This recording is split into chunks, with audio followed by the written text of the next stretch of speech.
Minsan pang pinatunayan ng bayan ng Ramon ang tunay na serbisyong may malasakit sa kabataan. Sa muling pagbabalik ng alay lakad para sa mga eskola ng bayan, isinagawa ang paglalakad sa humigit kumulang 4 na kilometro mula sa Ramon Multipurpose Hall hanggang sa San Miguel Integrated School, Ramon Isabela. Layunin ng programa na makalikom ng pondo para sa mga deserving na mga mag-aaral na kapos sa pangangailangan upang tustusan ang pag-aaral sa kolehiyo. Bukod sa Educational Assistance, Government Internship Program o GIP na ibinibigay na tulong suporta ng lokal na pamahalaan sa mga mag-aaral, isa ang alay lakad sa inaasahang mapagkukunan ng allowances at salaping magagamit sa pagbili o pagbayad sa mga gastusin sa eskwelahan. Ang pondong malilikom dito ay mula sa pinagsama-samang personal na kontribusyon ng lahat ng mga kawani ng gobyerno sa bayan. Una na rito ang punong bayan na may 10,000 kontribusyon, 6,000 naman sa Vice Mayor at 4,000 bawat isa ang mga miyembro ng Sangguniang Bayan. Samantala, ang mga head of offices ng LGU ay nagkasundong tig 2,000 bawat isa. 1,000 naman sa mga supervisory position at 500 pesos naman sa mga rank and file na below salary grade 9. Hindi rin nakaligtas ang mga job order at nasa contract of service ang status ng employment sa gobyerno dahil maging sila man ay may bracket din ng kontribusyon katulad na lamang ng nasa DepEd, mga school heads hanggang sa mga school admin personnel. Sa barangay naman, nakadepende sa laki at liit ng populasyon ng barangay ang magiging kontribusyon ng mga kapitan.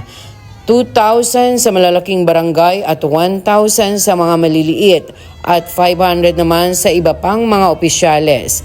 Mayroon ding pledge o pangakong kontribusyon ang ilang mga negosyante sa bayan. Nagkasundong tig 10,000 sila at 5,000 naman sa ilang mga bank establishment na naisuportahan ang nasabing programa. Kaya kami po ay nagpapasalamat sa lahat po ng contributors magmula po sa local government unit, sa DepEd, sa private sectors, sa lahat po ng business establishments na nagbigay ng kanilang ambag para maisakatuparan po ang programang ito. Maraming salamat po dahil hindi lamang po ito tulong sa ating local government unit, ito po ay malaking tulong para sa ating mga kabataang taga-Ramon. Ang alay lakad venue o lugar kung saan ito isasagawa ay mayroon ding isinisimbolo. Ito ay udyat na natapos na ang isang proyekto sa lugar tulad na lamang sa aktibidad na ito na ang hiniling na steel bleachers ng San Miguel Integrated School sa nakaraang isinagawang bag distribution ay naipagkaloob na sa kanila. Kaya naman sa pagkakataong ito sinamantalan ipabatid ni Punong Bayan Giovanni Vizcara sa mga eskwelahang sumaksi sa programa na nakapila na ang lahat ng kanilang mga kahilingan dahil ang pondong mula sa SEF o Special Education Fund anya ay masosolo na sa mga programang pang-edukasyon. Yung mga ibang schools po, kunting sakripisyo lang po. Ngayon, ang pinaproject po natin sa Ramon National High School na pinamumunuan ni ng Madeline Terte, pinapalitan po natin yung buong ulo ng amphitheater nila at flooring. Yung mga ibang schools po, pila-pila lang po, isa-isa, basit-basit, anaros lang, gana makaturpos, aming eskulahan na po.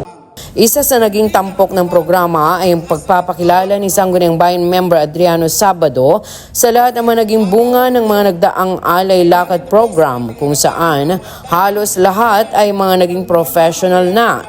Ito anya ay patunay na malaki ang bahagi ng alay lakad program sa kanilang tagumpay. Sa huli, sinaluduhan naman ni Vice Mayor Dennis John de la Cruz ang pagsisikap at tagumpay ng mga naging scholar ng bayan. Dahil sa araw na ito, nakita na natin ang patotoo, nakita na natin kung anong produkto, nakita na natin ang ibig sabihin ng pagkakaisa ng bawat Ramonian.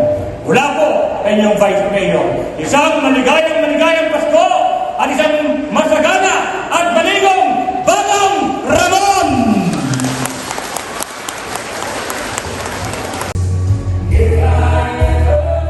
Yan ang mga aktibidad na tinutukan para sa Balitang Ramon.